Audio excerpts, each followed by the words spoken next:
এক অসাধারণ সুন্দর প্রাসাদের নিচে বানানো বেসমেন্ট, যেখানে চারিদিকে মশাল জ্বলছে, আর সেই বেসমেন্টের মাঝে কোনো একজনের লাশ পড়ে আছে। সেখানে একটি তান্ত্রিক ও একজন লোক দাঁড়িয়ে আছে। তান্ত্রিক সেই লাশের ওপর থেকে কাপড় সরাল আর দেখলো একটি মহিলার লাশ। আরো একবার ভালো করে ভেবে নাও মোহন সিং, এটা অত্যন্তই বিপজ্জনক কাজ। আমাদের আশেপাশে কোটি কোটি আত্মা ঘুরে বেড়াচ্ছে, যারা তাদের অতৃপ্তি নিয়ে ঘুরে বেড়াতে থাকে। সেই আত্মাদের মধ্যে থেকে তোমার স্ত্রীর আত্মাকে খোঁজা, আবার তাকে তার শরীরে ফিরিয়ে আনা, এটা অত্যন্ত কঠিন প্রক্রিয়া। যদি তোমার স্ত্রীর আত্মার বদলে অন্য কোনো দুষ্ট আত্মা চলে আসে, তবে সবকিছু ধ্বংস হয়ে যাবে। তখন আমার কিছুই করবার থাকবে না। আমি সব রকম বিপদের মুখোমুখি হতে প্রস্তুত বাবা। আমার স্ত্রীর বেঁচে ওঠা আমার জন্য খুবই প্রয়োজনীয়। মোহন সিংয়ের কথা শুনে তান্ত্রিক তার হাতে জল নিয়ে যজ্ঞের আগুনের মধ্যে মন্ত্র বলে ছড়িয়ে দিল, আর তারপর সেই লাশের বেশ কিছু চুল ছিঁড়ে নিয়ে মন্ত্র পড়ে সেই আগুনের মধ্যে ফেলে দিল, আর তাতে ভয়ঙ্কর এক বিস্ফোরণ হল। সারা পৃথিবী যেন কেঁপে উঠল। সমস্ত মশাল নেভে গেল, শুধুমাত্র যজ্ঞের আগুন জ্বলে থাকল। আর তখনই মোহন সিংয়ের স্ত্রী তার চোখ খুলল আর উঠে বসল, আর তা দেখে মোহন সিং খুশিতে আত্মহারা হয়ে গেল। মোহন সিং কিছু বলার আগেই তার স্ত্রীর চোখ লাল হয়ে গেল। দেখতে দেখতে সে মোহন সিংয়ের ওপর ঝাঁপিয়ে পড়ল আর তার ঘাড় কামড়ে খেতে থাকল। তান্ত্রিক তখন মন্ত্র জল তার উপর ছিটিয়ে দিল। তখন মেয়েটি ছিটকে পড়ে চিৎকার করতে থাকল। তান্ত্রিক বাইরে দাঁড়ানো মোহন সিংয়ের চাকরদেরকে তাকে ধরতে বলল। তাকে ধরে একটা পিলারের কাছে নিয়ে গিয়ে তান্ত্রিক তাকে বেঁধে ফেলল, আর তার চারিদিকে মন্ত্র পড়ে এক গণ্ডি কেটে দিল। মোহন সিংয়ের চাকররা মোহন সিংকে নিয়ে যাওয়ার সময় দেখল সে মারা গেছে। তান্ত্রিক সেই ব্রহ্ম রাক্ষসীকে সেই বেসমেন্টের মধ্যে বন্দী করে তার দরজায় তলোয়ার লাগিয়ে বাইরে বেরিয়ে এল। তান্ত্রিক একথা বলে এলো যে ভুল করে কেউ যেন এই দরজা না খোলে, আর মোহন সিংয়ের পরিবারের কেউ যেন এর ধারে পাশেও না আসে। যদি আসে তাহলে তার রক্তের গন্ধে এই রাক্ষসী আবার জেগে উঠবে। মোহন সিং ওকে ডেকেছে, আর এই রাক্ষসী তার পরিবার ধ্বংস না করে আর যাবে না। আর তারপরে সেই সম্পূর্ণ প্রাসাদ খালি হয়ে গেল। বহু বছর পরে মোহন সিংয়ের নাতি ভানু ওই প্রাসাদ বিক্রি করার জন্য তার স্ত্রী রিমা আর ছেলে রিকিকে সঙ্গে নিয়ে সেই গ্রামে এসে পৌঁছল।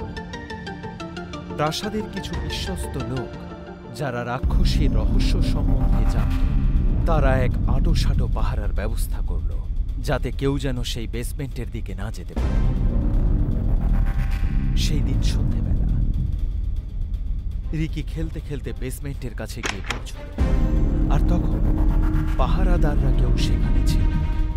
রিকি দেখল যে একটি সিঁড়ি নিচের দিকে গেছে, আর সেই নিচ থেকে কারোর কোনো কোনো সুর শোনা যাচ্ছে।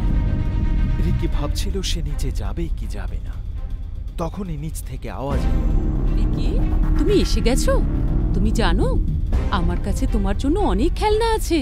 এ কথা শুনে রিকি চমকে গেল, আর সে বলল, নিচে কে রয়েছেন, আর আমার নাম আপনি জানলেন কি করে?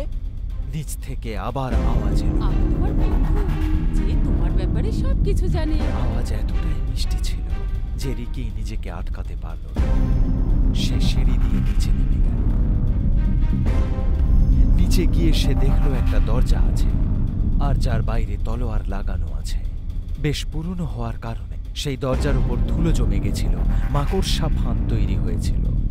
তখন ভেতর থেকে ভেসে এলো, রিকি, তলোয়ারটা সরিয়ে ফেলো, দরজা খুলে ভেতরে এসো। দেখো ভেতরে তোমার জন্য কত খেলনা রাখা আছে। সেই গলার স্বরে যেন জাদু ছিল। রিকি সমস্ত শক্তি দিয়ে সেই তলোয়ার টেনে বার করার চেষ্টা করতে থাকল। ধীরে ধীরে সেই তলোয়ারটা সে বের করে ফেলল, আর যেই তলোয়ারটা খুলে ফেলল, তড়ুম করে এক শব্দ হয়ে দরজাটা খুলে গেল। আর তীব্র এক ঝড়ের সামনে পড়ে রিকি অনেকটা দূরে ছিটকে অজ্ঞান হয়ে গেল। রিকির গলার স্বর উপর পর্যন্ত চলে গেছিল। তখনই পাহারাদারেরা দৌড়ে নিচে নেমে গেল, আর তারা দেখল যে রিকির কপাল ফেটে রক্ত বেরোচ্ছে। সে মাটিতে অজ্ঞান হয়ে পড়ে আছে, আর সেই রাক্ষসীর ঘরের দরজা খোলা। এটা দেখে পাহারাদারেরা ভয় পেয়ে গেল। তারা রিকিকে কোনো রকম তুলে নিয়ে ওখান থেকে পালিয়ে যাওয়ার চেষ্টা করল। কিন্তু তাদের মধ্যে শম্ভু নামের একজন পাহারাদার, যে পেছনে পেছনে আসছিল, সে সিঁড়ির মধ্যে পড়ে গেল। তার মনে হলো যেন কেউ তার পা ধরে পিছনের দিকে টানছে। সাহায্যের জন্য সে তার বন্ধুকে ডাকল, কিন্তু তার বন্ধুর কোলে তখন রিকি ছিল, আর সে বুঝতে পারল যে এসব কে করছে। তাই সে তার বন্ধুকে সাহায্য না করে রিকিকে কোলে নিয়ে দৌড়ে বেরিয়ে গেল, আর ওপরের দরজা বন্ধ করে দিল বাইরে থেকে। দৌড়ে দৌড়ে ভানুর কাছে গেল, আর রিমা এসব দেখে ভয় পেয়ে গেল। এগুলো কি করে হলো? পাহারাদার কিছু বলার আগেই বাইরে থেকে চিৎকার চেঁচামেচির আওয়াজ আসতে থাকলো। ভানু বাইরে এলো এটা দেখার জন্য যে বাইরে এত চিৎকার কিসের। বাইরে এসে সে দেখল বাইরে যেন মানুষের হাড়ের মেলা হয়েছে। সমস্ত হাড় যেন ভেঙে দেওয়া হয়েছে, আর সেই কঙ্কালের মধ্যে একটি মানুষের মাথা রাখা হয়েছে। সেই মাথা অন্য কারোর নয়, শম্ভুর। ভানু বুঝতে পারছিল না যে এইসব কি হচ্ছিল, আর তখনই রিমার চিৎকারের শব্দ পেল সে। ভানু দৌড়ে ঘরের ভেতরে গেল আর দেখল রিমা মাটিতে অজ্ঞান হয়ে পড়ে আছে, আর রিকি সেখানে নেই। ভানু রিমার জ্ঞান ফেরানোর চেষ্টা করল, আর মুখের মধ্যে জল ছিটিয়ে দিল। আর যেই রিমার জ্ঞান ফিরল, সে রিকির কথা বলে কাঁদতে থাকলো। আরে রিকি কোথায় রিমা? রিকি, রিকি, ওই মহিলা ও রিকিকে নিয়ে গেছে। কে নিয়ে গেছে? তোমার ঠাকুমা। আরে তোমার মাথা খারাপ হয়ে গেছে নাকি? কি বলছো? কি উল্টোপাল্টা বকছো? হ্যাঁ, উনি তোমার ঠাকুমা ছিলেন। আমি ফ্যামিলি ফটোতে ওনাকে দেখেছি, উনিই ছিলেন। আরে তুমি মনে হচ্ছে সত্যিই পাগল হয়ে গেছো। আমার ঠাম্মা মারা গেছে অনেক বছর হয়ে গেছে। আরে আমি ওনাকে জীবনে কোনোদিন দেখিনি, তাহলে তুমি দেখলে কি করে আমার ঠাম্মাকে? তখনই এক গম্ভীর আওয়াজ এলো। ভানু মুখ ঘুরিয়ে দেখল একটি ভয়ঙ্কর লোক সেখানে দাঁড়িয়ে আছে। তার চেহারায় এক আলাদা জ্যোতি ছিল। ভানু জানতে চাইল যে সে কে। তখন সেই তান্ত্রিক তার পরিচয় ভানুর দাদু মোহন সিং এর আমল থেকে বলতে শুরু করল, আর তার সঙ্গে ভানুর ঠাম্মি আর ওই ব্রহ্ম রাক্ষসের ব্যাপারে সবকিছু বলল, যা শুনে রিমা কাঁদতে শুরু করল, কারণ সে তখন তার ছেলেকে নিয়ে চিন্তা করছিল। কিন্তু ভানু সে কথা বিশ্বাস করতে চাইছিল না। তবে প্রাসাদের বিশ্বস্ত চাকর যখন সে সব কথা স্বীকার করল, তখন ভানুর কাছে বিশ্বাস করা ছাড়া আর কোনো উপায় থাকল না। কারণ একটু আগেই সে বাইরে যে কঙ্কাল দেখেছে তা কোনো সাধারণ ব্যাপার ছিল না। আর তখন এক তীব্র বিস্ফোরণ হলো, আর পুরো প্রাসাদ নড়তে থাকল। বাবা, ও আমার ছেলেকে নিয়ে গেছে। কিছু করুন, আমার ছেলেকে বাঁচান আপনি। একটাই মাত্র উপায় আছে, কিন্তু সেটা অত্যন্তই কঠিন। তোমাকে তোমার ওই ঠাকুরমার দেহের অন্তিম সংস্কার করতে হবে, কিন্তু ওই ব্রহ্ম রাক্ষসী সেই দেহটিকে নিয়ন্ত্রণ করছে। ওই দেহ থেকে তাকে বার করাটা খুবই কঠিন। ভানু তান্ত্রিকের পায়ে পড়ল, আর তার ছেলেকে বাঁচানোর জন্য বলতে থাকল, সামান্য ক্ষণের জন্য তাকে ওই দেহ থেকে আমি আলাদা করতে পারবো, তার মধ্যেই তোমাকে ওই দেহের অন্তিম সংস্কার করতে হবে। তান্ত্রিক সবচেয়ে আগে ভানুর স্ত্রী সেই প্রাসাদ থেকে বেরিয়ে যেতে বলল, আর চাকরদেরকে বাড়ির বাইরেই এক চিতা বানাতে বলল। ভানুকে নিয়ে সেই তান্ত্রিক বেসমেন্টে পৌঁছল, যেখানে বহু বছর ধরেই ব্রহ্ম রাক্ষসী আটকে ছিল। তান্ত্রিক একটি ঘরের দিকে ইশারা করে বলল, এত বছরও এখানেই বন্দী ছিল, আর তোমার ছেলের ভুলের কারণেই ও মুক্ত হতে পেরেছে। তান্ত্রিক সেই রুমে গেল, আর তার সঙ্গে নিয়ে আসা একটি খুলি থালার মধ্যে রেখে তার মধ্যে আগুন জ্বালল, আর সেখানে আহুতি দিতে থাকলো। জোরে জোরে মন্ত্র পড়তে থাকল। ওখানে চারিদিকে অন্ধকার ছিল। তখন তারা দুজনে হঠাৎ কারো হাসির শব্দ শুনতে পেল।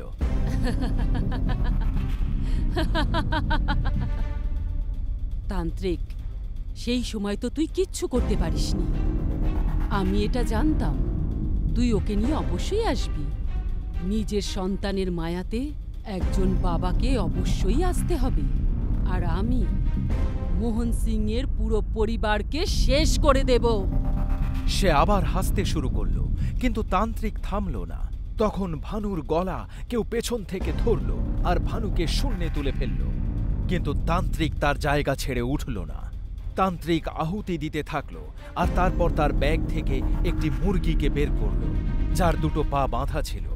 তান্ত্রিক সেই মুরগির গলা ধরে তাকে আগুনের সামনে নিয়ে গিয়ে জোরে জোরে মন্ত্র পড়তে থাকল, আর তখন এই রাক্ষসী চিৎকার করতে থাকলো, আর একটু পরে সে ভানুকে যেভাবে ধরে রেখেছিল তাকে নিচে ফেলে দিল। ভানু, ওই শরীর তুলে নিয়ে এক্ষুনি যাও, অগ্নির মধ্যে নিক্ষেপ করো। জানি না আমি কতক্ষণ ওকে এর মধ্যে বন্দি করে রাখতে পারবো। যখনই সেই রাক্ষসীর আত্মা মুরগিটার মধ্যে ঢুকলো, সেই মুরগি জোরে জোরে ছটপট করতে থাকলো। ভানুর দম আটকে আসছিল, কিন্তু সে আর দেরি না করে তার ঠাম্মির শরীরটাকে তুলে নিয়ে দৌড়ে বাইরে বেরিয়ে গেল। প্রাসাদের বাইরে চাকররা আগে থেকেই একটি চিতা সাজিয়ে রেখেছিল। ভানু ঠাম্মির শরীরটাকে সেই চিতার মধ্যে শুইয়ে দিল, আর তখনই ভেতর থেকে তান্ত্রিকের চিৎকারের শব্দ শোনা গেল, যেন তান্ত্রিক খুব কষ্ট পাচ্ছে। ভানু ফিরে যেতে চাইল, তখন চাকর বলল, না বাবু, না না না না না, আপনি যাবেন না, না হলে খুব বড় অনর্থ হয়ে যাবে। তখন সে তার ছেলের গলা শুনতে পেল, যে তীব্র যন্ত্রণায় চিৎকার করছে। কিন্তু ভানু তার চোখ বন্ধ করল, আর তারপর মনে শক্তি এনে সেই চিতায় আগুন ধরিয়ে দিল। দাউ দাউ করে জ্বলে উঠল সেই চিতা, আর যেই চিতায় আগুন জ্বলে উঠল, তখন গোটা প্রাসাদ কেঁপে উঠল, আস্তে আস্তে দেওয়াল ফাটতে শুরু করল। কিন্তু তখনও চিৎকার চেঁচামেচি চলছিল। ভানু কোনো কিছু না ভেবেই প্রাসাদের ভেতর ঢুকল, আর যেই ভানু প্রাসাদের ভেতর গেল, তখনই সম্পূর্ণ প্রাসাদ ভেঙে পড়ল। ভানু আর তার ছেলের চিৎকার একসঙ্গে শুরু হলো, আর একটু পরে সবকিছু শান্ত হয়ে গেল। ব্রহ্মরাক্ষসী তার কাজ করল, মোহন সিংয়ের পুরো পরিবার ধ্বংস করে দিল।